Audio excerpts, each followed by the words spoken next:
Okay, everybody. This man had, in the past, attempted to adopt from a shelter, and I'm not in any way saying don't adopt from a shelter, but I am saying that these are the experiences that I'm talking about, why the shelters are full. It's not all the breeder's fault.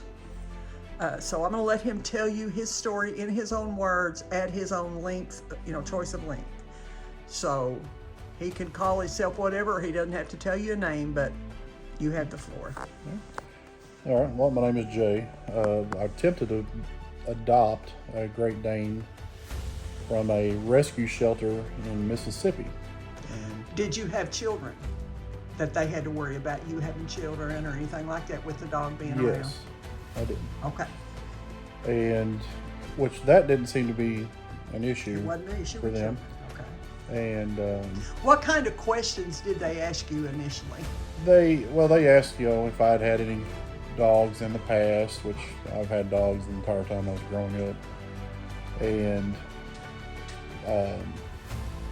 just like, how I felt about caring for dogs. There was a whole lengthy online questionnaire to answer. It took about a half hour to fill everything out. Online. Okay. And then at the end of the questionnaire, I was told I'd be given a phone call. And so if things looked like they were going smooth. So how long time had gone by from the initial, was it days, hours? I filled out the questionnaire and they called me later on that week. Okay. And they started like a phone interview of sorts. It was basically the same questions I'd already answered. So they did make it appear like they were investigating you or something. Correct. To see if you, okay. Which I had no That's problem fine, with. yeah. I'd rather than not if they're really doing it. Yes, I'd rather than not just give a dog to whoever. Right. But they went through the phone interview and asked if I'd looked on the website at any of the dogs that they had available, and I had, and I'd actually had a couple of them in mind that I thought would be of interest to adopt. Was there a particular breed you were looking for? Or Yeah, this was a Great Dane rescue. Okay. That's all they had. That's all they did. Great Okay, Danes. Great Dane only. Yeah, it was a Great Dane only rescue, and they were like I said, they were located in Mississippi, which I was going to have to travel to Mississippi to pick up the dog, but that's not a problem. I've drove further for less. So, but then they started telling me that I was going to have to go to a veterinarian in St. Louis for a weekend. It was like a weekend process, and I was like, so to be clear, I have to go up there for like an overnight visit. Was it a seminar or what was it? Yeah, well, it wasn't even with the dog. Wow. And so I was going to have to go to St. Louis first for like a 2-day vetting process with a veterinarian there. I didn't understand why they had a veterinarian in St. Louis when this place was in Mississippi. And that's neither here nor there. It just shows how hard they make it, though, right. in my opinion. And then after I got the go-ahead from this veterinarian in St. Louis, then I was going to have to come to Mississippi for 2 days and stay down there. And at this point, they were like, the earliest they could get me in, it was going to be like 3 or 4 months before the place in St. Louis could even, have me come up. Plus, I'm going to pay for a hotel room for the night and, just do the drive up there and back. And it's about a 3-hour. I'm about middle way between St. Louis and this place in Mississippi. I think the place in Mississippi is about 4 hours away. St. Louis is about 3 hours. Okay. And like I said, once I was finished in St. Louis, I was going to have to drive to Mississippi and do the same thing down there for a couple of days. I guess just to see if if they liked me or what the problem was. They didn't even tell you why you had to go, really? Not specifically. It just said it was a 2-day vetting process with a veterinarian in St. Louis. How in the world it takes 2 days to do that, I don't know. That's really strange. But after all that, and they spoke with the veterinarian that I used. They gave, of course, they wanted all that information. And we had other pets in the house, and they all would be going to the same vet. And the vet gave us a glowing review. Said yes, they come in on time for their shots. They bring them in anytime there's something wrong. They never come in malnourished, overweight or anything like that. We got a glowing review from the veterinarian, but apparently that's not good enough. And it's, when the dust settled and the smoke cleared, it was going to end up being from start to finish, probably at least a 7 or 8 month process just to adopt a dog. Not to mention the expense. And again, if you're a decent pet owner, a pet's not cheap. I mean, it isn't. But I just don't think it's necessary to have to do 2 weekend trips. One 3 hours north, one 4 hours south.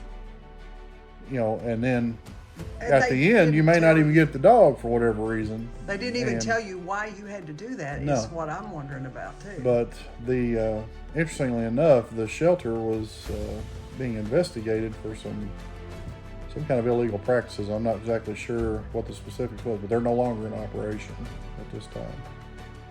And but yeah, I did see, and I'm not going to name. It would not be hard to figure out who it is with a Google search. But yeah, they're no longer in operation. And I don't know any of the specifics of why. So before we go farther into how this ended up, I would like to, for you to say, if you are willing to, what kind of financial means that you had that they might or might not have been using to make their decision. Were you able to afford it, and was your significant other able to afford it? Oh yes, yeah, we're a well into 6-figure household, so that wasn't a problem, and money is not a problem with a pet. Like I said, I know if you properly care for your pets, they're not inexpensive, which I have no problem with anything like that. I feed our dogs good dog food. I mean, I have a Great Dane now that I purchased from a breeder. That's where we were going. Don't go there yet. Right. So did you have enough of a yard to suit them? Yes, at that time we had about an 1.5 acre yard. And did they require you to have a fence? Did they bring that up? They preferred a fence. So they didn't set that in They concrete. said it's not a requirement. They would prefer a fence, especially if you lived in town. We did not. We lived in the country. We lived on a little cul-de-sac type of road where, the only people that drove on the road were the neighbors. People lived on that road. And you're talking about a 10, 15 mile per hour speed that people drive up and down that road. So, no, they did not say a fence was required, but they did prefer, a fence. But no, they did not require a fence. So when you realized that this was not going to work out for you because it wasn't worth everything they were putting you through, which I've heard that before, and I've even gone through that. What happened when you decided that you had to tell them, and then tell the finish of the story? Right. Well, they, after it was when they told me I was going to have to go to St. Louis for 2 days, and then even after that, I'm still not done. I'm going to have to go to Mississippi for 2 days, and I'm like, I'm not doing it. I mean, if you stop and break it down, even again, it's not that it's really about the money, but it kind of is. Yeah, I get it. I'm looking at, and at that time, the vehicle that I was driving was a full-size truck. I would have spent somewhere in the neighborhood of probably $300 minimum, just in expenses, to go to St. Louis for the weekend, and then reasonably another $300 to $400 to go to Mississippi for the weekend. So we're at $600 to $700. And this wasn't even including of course, they've got an adoption fee. I think their adoption fee was $250 or $300. Over and above the spay and neuter they require, which is understandable. Well, the dogs were already spayed and neutered, so I'm sure Okay. part of that money covered, reimbursement for that. But still, you're looking at, for a Great Dane, $700 in these travel expenses to get vetted, that you may not even get approval. Right.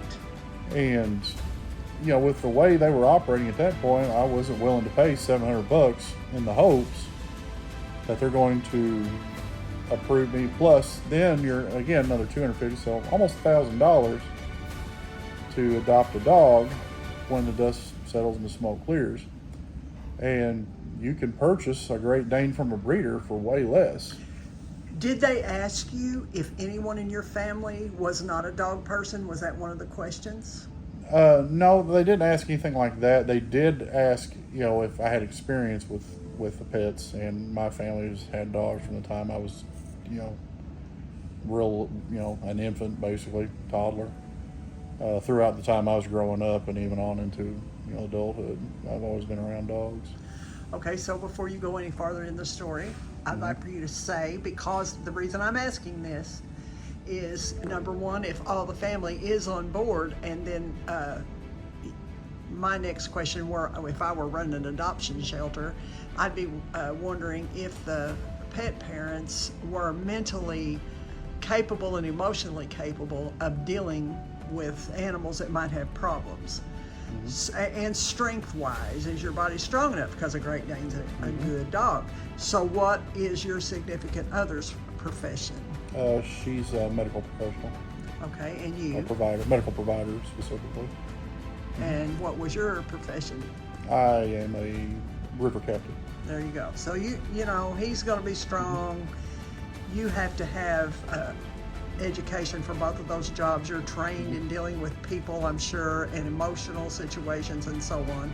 So that'd be my thought. I'd be wondering if those kind of people would be able to be willing to be trained and to learn something about something that they're in charge of. That's what I would be wondering if you were, even if it's not a person. Right. Okay, so I got you off the track, but when you decided, because of all this expense, and then did they call you again to move on with the process, or did you just say when they called me again? They called, and I just I politely told them, I said, I'm not interested at this time. I believe your tactics are a little extreme. I've had experience with rescue dogs, of course. They had a boxer at one time that was a rescue. Obviously an abused dog. He was very untrusting of people. He was covered in ticks when we adopted him, and sat down on the floor with a pair of pliers and pulled all the ticks off of him. And he was a great dog. We had him up until he passed away. But very untrusting of people. But yes, you just got to work with them. And I told them about that, and that didn't seem to matter. I mean, I say it doesn't seem to matter.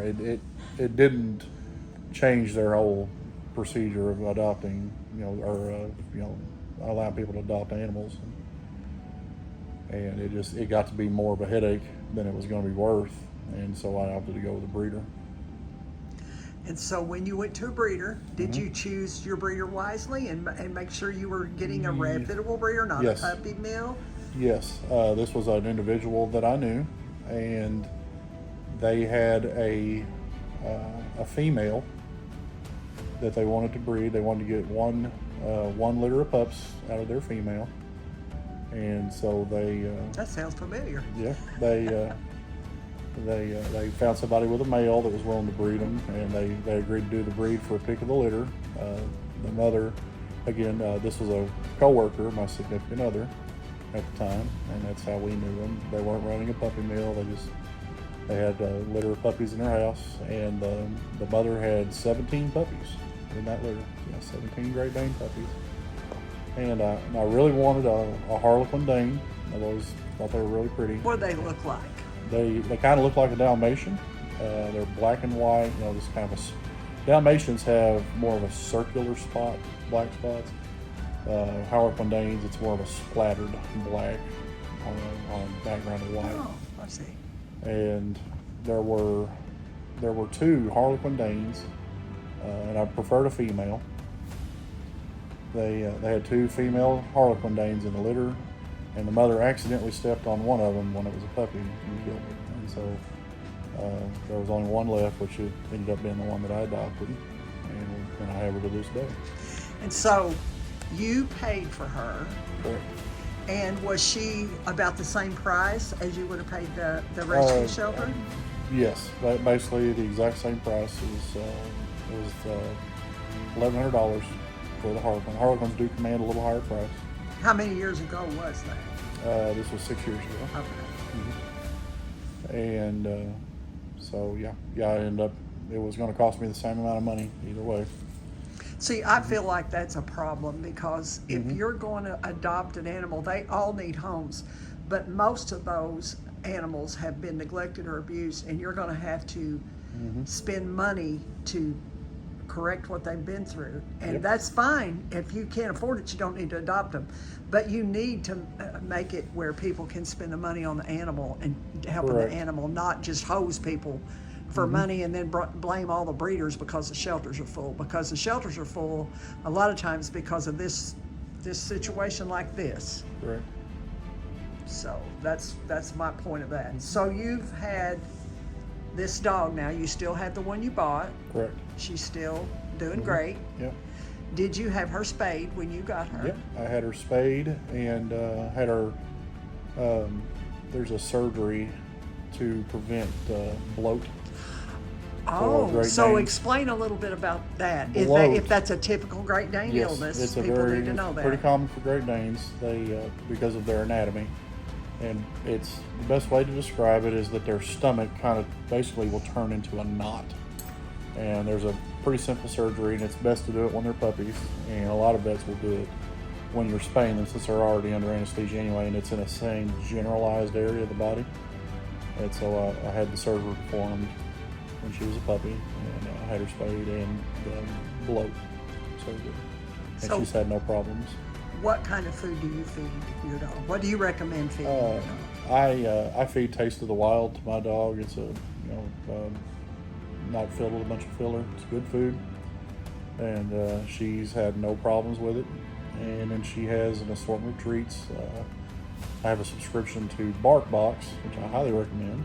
I'm not a paid spokesman or anything for Bark Box, but I've had a subscription with them now for probably 3 years, and the box comes every month. She knows it's her box when it arrives. She'll have her nose all in it, sniffing and snootering the box, and open up. There's toys every month. They have a theme at different holidays throughout the year that will parlay, like there's usually a Thanksgiving box and a Christmas holiday season box. 4th of July, there's usually an Independence Day themed box. But you're not affiliated with Bark Not Box affiliated. or sponsored by them? Not affiliated or sponsored, which I was, but I'm not.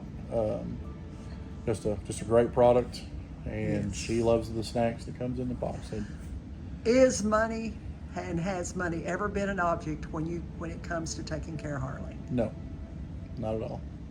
So, there's a lot more questions I might have. We might do a follow-up interview someday on this. And if you guys have any questions for this pet owner, put them in the comments. I'll probably do a follow-up, and I'll probably show her at one point, if we can do that, if you would mind for us to someday show her how she looks and let us see her. But I just want to point out, from what we've been told today, this is a great potential pet owner to adopt a dog. I mean, you're not going to get anything better.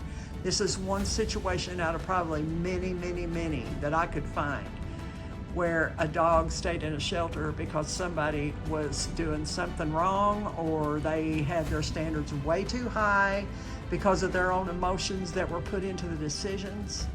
I would say vet, anything the vet wanted to do, has that ever been a problem? Did you ever have to put off any treatment No. or anything because of your dog? You couldn't No. afford it or anything like that? I've always done all the recommended treatments. Now- Teeth cleanings, all kinds of whatever they recommend. Get it scheduled, get it done. How many acres, or if any, how much property do you live on now? Now we're on 40 acres. And you still have the dog, Correct. okay? And 2 cats. And 2 cats. So I guess I'll wind this interview up for now. In the future, sometime there'll probably be a part 2 if I can talk him into it. I'll let you meet Harley and see how pretty she is, because I know her.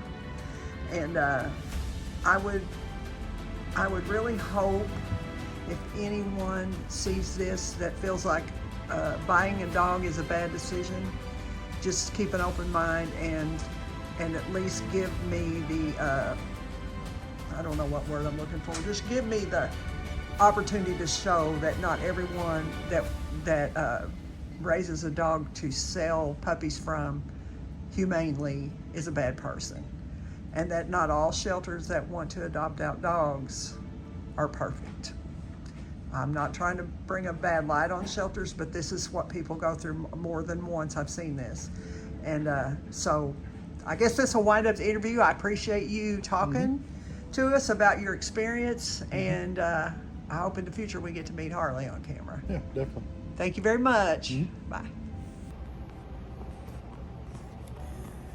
So, to wrap up this interview that I did with this young man, I wanted to say that this video is in no way a slam at adopting animals whatsoever.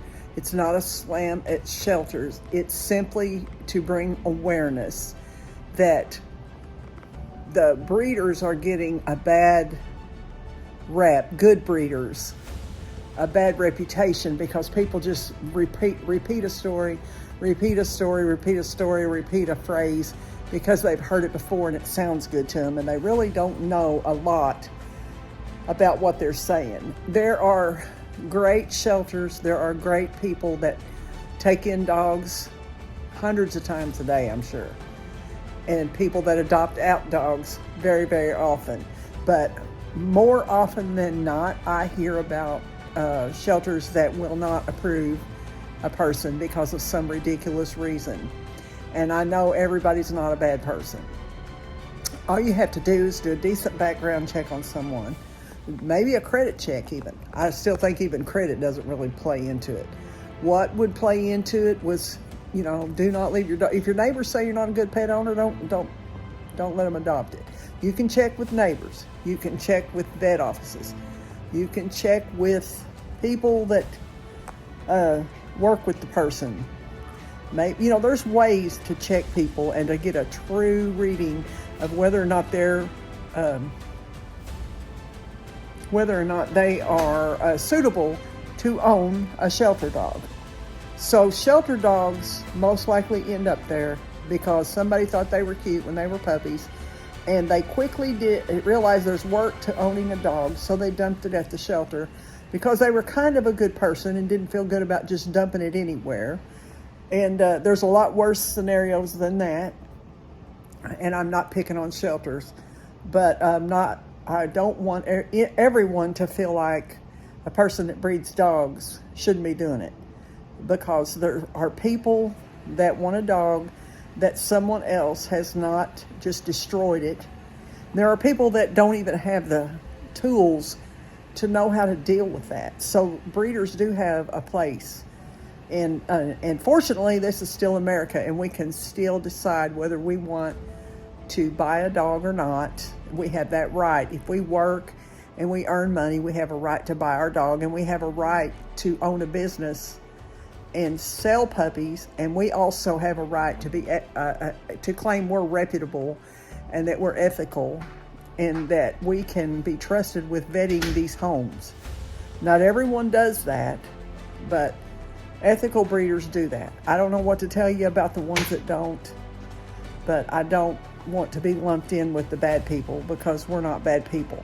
A lot of people that want to adopt out an animal from a shelter they're not bad people. So that's what this interview was for. This was a classic, one of the best examples I've ever seen of a person that could afford a dog. Both of them in the family could afford a dog and could well afford it. And they were turned down and put through the ringer for months and months and months. That's why the shelters are full. That and people that don't need to be getting a dog at all, dumping them and giving up on them instead of making it a lifelong commitment. When you get a dog, don't look at it like it's going to be an abortion. Look at it like, this is my family member. This is my baby. I brought it home. It's with me for life, no matter what, the good, the bad, and the ugly. Unconditional love should be on your mind and in your heart when you get a dog from anywhere. And I realize there's rare occasions when dogs cannot be kept. I've had one in my life that, I don't know, it might have had mental illness. Animals can have mental illness just like people. But it killed two turkeys I had that was a couple that I'd had for a long, long time, and they just walked around in my fenced-in yard like ornamental turkeys. And that dog enjoyed what he did to them, and they were still alive when I caught him doing what he did to them. And so he left there, and he didn't get dumped, but he left there. And but most of the time, I won't go there. Anyway, people need to have it in their heart. Not that I'm the one that knows everything. Just think about this. If you ever think you want a dog, get to know that dog, go through that hard first year of training and put everything you got into it. And after that first year, you're going to see that dog start to mature and change, and it's going to be a joy to have around, and all that work is going to be worth it. Trust and believe me. I've been through it over and over again. So I hope you enjoyed this interview, and I'm not going to edit what I just stuttered out because it's going to be all real today. I'm super busy. We're remodeling our bathrooms, and I don't really have a lot of editing time, but I wanted to get this video out for you today. I believe it'll be interesting to you, and I'm going to do more just like it. So thanks for watching. Please like, share, and subscribe to my channel.